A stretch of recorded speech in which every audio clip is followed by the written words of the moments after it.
I'm sure you've seen this latest news. They've said cutting down a tree without Lusaka City Council approval is illegal, even in your yard. You could be fined 15,000 kwacha.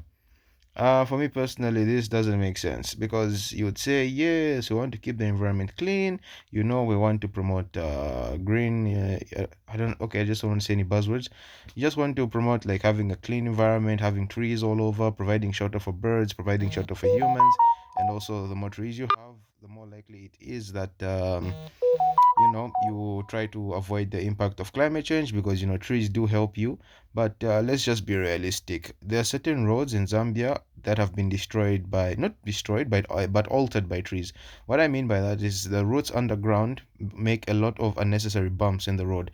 And then, so especially when you're moving in an emergency situation, let's say for example in an ambulance, you're going to be jumping a bit on that bed as you're in the back. And then another problem is maintenance of those trees because, yeah, you can let the tree go, naturally, but eventually what's going to happen, leaves are going to fall down, some branches and twigs, and depending on if it's lightning that strikes that tree, it could fall down. And there are times whereby some trees just grow old and fall, and if that falls on your car, I've been told that some insurance companies do not cover that damage.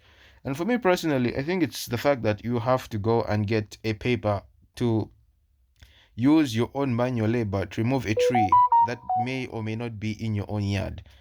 Like, it's the same thing of that thing. You know that joke that people like to comment. I mean, I like to say a lot.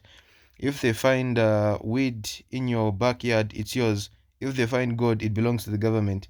It's practically the same thing. Like, you're going to be the one incurring all the labor costs to remove that tree, but yet you have to get a permit or like